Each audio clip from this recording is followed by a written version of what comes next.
الحمد لله رب العالمين والصلاة والسلام على أشرف الأنبياء والمرسلين نبينا محمد وعلى آله وصحبه أجمعين أما بعد. عن أبي هريرة رضي الله عنه قال قال رسول الله صلى الله عليه وسلم إذا سجد أحدكم فلا يبرك كما يبرك البعير وليدع يديه قبل ركبتيه. کل کے درس میں رکوع میں جانے اور رکوع کرنے اور رکوع سے اٹھنے کا طریقہ بتایا گیا تھا. اس کے بعد سجدے کا مسئلہ ہے کہ سجدے میں کس طریقے سے جائے اور سجدے کی کیفیت کیا ہوگی. ابو ہریرہ رضی اللہ عنہ سے روایت ہے کہ نبی کریم صلی اللہ علیہ وسلم نے فرمایا اذا سجد احدکم فلا یبرک کما یبرک البعیر وَلْيَدَعُ يَدَهُ يَدَيْهِ قَبْلَ رُكْبَتَيْهِ. ابو ہریرہ رضی اللہ عنہ کہتے ہیں کہ نبی کریم صلی اللہ علیہ وسلم نے فرمایا کہ جب تم میں سے کوئی سجدہ کرے تو اونٹ وہ اس طریقے سے نہ بیٹھے جیسے اونٹ بیٹھتا ہے.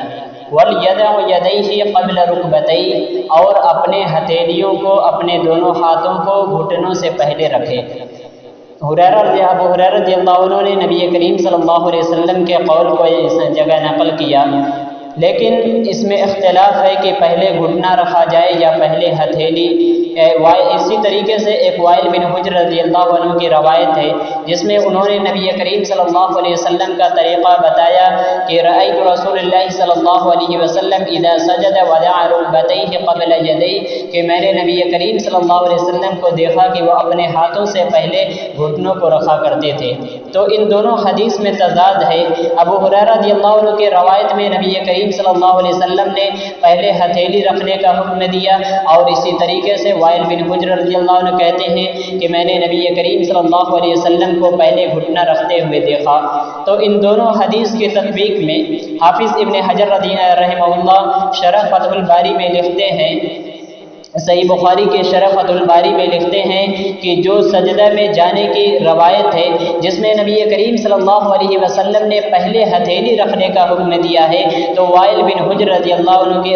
کی روایت سے وہ زیادہ قوی ہے. وہ حدیث زیادہ قوی ہے اس سے کہ پہلے گھٹنا رکھا جائے، تو لہذا ابو ہریرہ رضی اللہ عنہ کی حدیث زیادہ قوی ہے. اس لیے بہتر یہی ہے کہ پہلے ہتھیلیوں کو زمین پر رکھا جائے، اس کے بعد گھٹنا رکھا جائے. اور دوسری بات یہ ہے کہ ایک حدیث میں نبی کریم صلی اللہ علیہ وسلم کا قول منقول ہے اور دوسری حدیث میں نبی کریم صلی اللہ علیہ وسلم کا فعل. ایک حدیث میں نبی صلی اللہ علیہ وسلم نے کہا کہ تم اپنے ہتھیلی کو پہلے رکھو، دوسری حدیث میں نبی صلی اللہ علیہ وسلم کا فعل ہے، یعنی نبی صلی اللہ علیہ وسلم نے پہلے گھٹنے کو رکھا. تو حدیث کا ایک قاعدہ یہ ہے کہ جب ایک ہی موضوع کی دو باتیں آپس میں ٹکرا رہی ہوں، جیسے کہ نبی صلی اللہ علیہ وسلم نے پہلے ہتھیلی رکھنے کے لیے کہا، لیکن نبی صلی اللہ علیہ وسلم کے ایک طریقہ یہ ہے کہ نبی صلی اللہ علیہ وسلم نے پہلے گھٹنے کو رکھا. تو قول اور فعل اگر آپس میں دونوں میں تضاد ہے تو قول پر زیادہ عمل کرنے کا حق ہے کہ جو نبی صلی اللہ علیہ وسلم نے کہا ہے، جو نبی کریم صلی اللہ علیہ وسلم کی بات ہے اس پر عمل کیا جائے. کیونکہ بسا اوقات نبی کریم صلی اللہ علیہ وسلم کسی چیز کا کرنے کا حکم دیتے اور نبی کریم صلی اللہ علیہ وسلم اس کے برعکس عمل کرتے، کیونکہ وہاں پر نبی کریم صلی اللہ علیہ وسلم جو کرنے کا حکم دیتے وہ صحیح ہوتا، اور بسا اوقات نبی صلی اللہ علیہ وسلم کبھی کراہیت کی بنا پر یا کبھی کسی مجبوری کی بنا پر یا کسی مصلحت کی بنا پر اس کے برعکس عمل کرتے. تو قاعدہ یہ ہے کہ اگر قول اور فعل میں تضاد ہو تو بہتر یہ ہے کہ قول پر عمل کیا جائے. تو جیسے کہ نبی کریم صلی اللہ علیہ وسلم نے کھڑے ہو کر استنجا کرنے سے منع کیا، لیکن ایک روایت کے مطابق نبی صلی اللہ علیہ وسلم نے کھڑے ہو کر استنجا بھی کیا. اسی طریقے سے کھڑے ہو کر نبی کریم صلی اللہ علیہ وسلم نے پانی پینے سے منع کیا، تو دوسری روایت کے مطابق نبی صلی اللہ علیہ وسلم نے کھڑے ہو کر پانی بھی پیا. اسی طریقے سے بسا اوقات نبی کریم صلی اللہ علیہ وسلم کے سامنے کھانے کی کوئی چیز پیش کی جاتی تو نبی کریم صلی اللہ علیہ وسلم اسے کراہیت کی بنا پر نہیں کھاتے، لیکن نبی صلی اللہ علیہ وسلم صحابہ کرام کو اسے کھانے کا حکم دیا کرتے تھے. تو ان تمام جگہوں پر جو نبی کریم صلی اللہ علیہ وسلم کے قول ہے اس کو مقدم رکھا جائے گا، اور جو نبی صلی اللہ علیہ وسلم کا فعل ہوگا اس کو کسی مصلحت یا مجبوری کے تحت اسے ترک کیا جائے گا،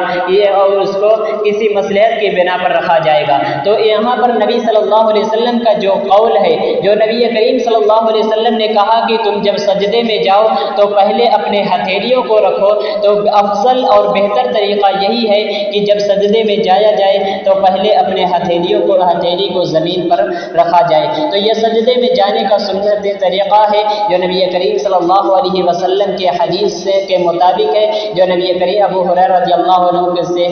کے روایت سے منقول ہے، جو نبی کریم صلی اللہ علیہ وسلم نے نماز پڑھنے کا طریقہ بتایا۔ سجدہ کرنے کا طریقہ یہ ہے کہ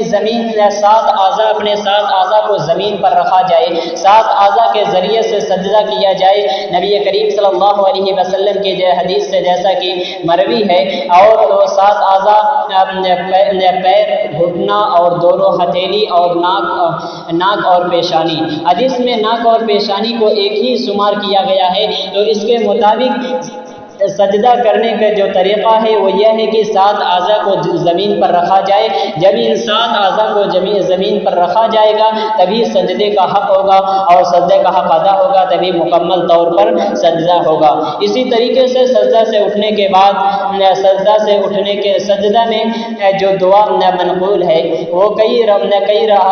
روایت میں الگ الگ دعائیں ہیں، اور کسی بھی دعا کو پڑھا جا سکتا ہے، کوئی بھی ایک دعا پڑھ سکتے ہیں، اور کم از کم 3 مرتبہ، جیسا کہ سبحان ربی الاعلیٰ، اور اسی طریقے سے ایک روایت کے مطابق سبحانک و بحمدک لا الہ الا انت، اور اسی طریقے سے اس کے علاوہ بھی کئی دعائیں منقول ہیں، ان میں سے کوئی بھی دعا پڑھا جا سکتا ہے۔ اس کے بعد سجدے سے جب اٹھیں گے، دونوں سجدے کے درمیان جو نبی کریم صلی اللہ علیہ وسلم ایک دعا پڑھتے تھے، اللہم اغفر لی ورحمنی واہدنی واجبرنی وعافنی وارزقنی، یہ دعا ہے۔ اسی طریقے سے دوسرے روایت میں بھی دوسرے الفاظ کے ذریعے سے دعائیں آئی ہوئی ہے، تو ان میں سے کوئی بھی پڑھا جا سکتا ہے جو کہ مستحب ہے۔ اس کے بعد نبی کریم صلی اللہ علیہ وسلم جب دونوں سجدوں سے اٹھتے تھے، تو جب دوسری رکعت کے لیے کھڑے ہوتے تھے تو دونوں سجدے سے اٹھنے کے بعد تھوڑی دیر بیٹھتے تھے، اس کے بعد وہ کھڑے ہوتے تھے۔ جیسا کہ مالک بن حویرث رضی اللہ عنہ نے جب صحابہ کرام کو نماز پڑھ کر طریقہ بتایا کہ نبی کریم صلی اللہ علیہ وسلم جو نماز پڑھتے تھے ان کا طریقے کو بتایا، تو راوی حدیث کہتے ہیں کہ انہوں نے جب نماز پڑھی تو جب دونوں سجدوں کے بعد وہ دوسری رکعت کے لیے کھڑے ہوتے تو تھوڑی دیر بیٹھ جاتے، اس کے بعد وہ کھڑے ہوتے۔ تو یہ پورے نماز کا طریقہ ہے، یہ ایک رکعت کا مکمل طریقہ ہو گیا، اس اعتبار سے نماز پڑھا جائے گا۔ اسی طریقے سے دوسری رکعت کا بھی یہی طریقہ ہے، اور جب دوسری رکعت کے لیے نبی کریم صلی اللہ علیہ وسلم اٹھتے تھے اس میں رفع الیدین نہیں کیا کرتے تھے، اور بغیر رفع الیدین کے دوسری رکعت کے لیے ہاتھ باندھ لیا کرتے تھے۔ تو یہ ایک رکعت کا پورا طریقہ ہے جو نبی کریم صلی اللہ علیہ وسلم کے احادیث کے مطابق، نبی کریم صلی اللہ علیہ وسلم کے سنت کے مطابق ہے۔ اور اسی طریقے سے انشاءاللہ اگلے درس میں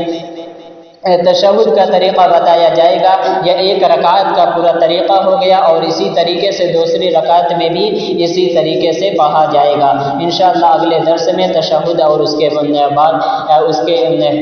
کے بعد کے طریقے، پورے نماز کا طریقہ بتایا جائے گا۔ الہ العالمین سے دعا ہے کہ رب العالمین ہمیں سنت کے مطابق نماز ادا کرنے کی توفیق عطا فرما، آمین۔ وما علینا الا البلاغ۔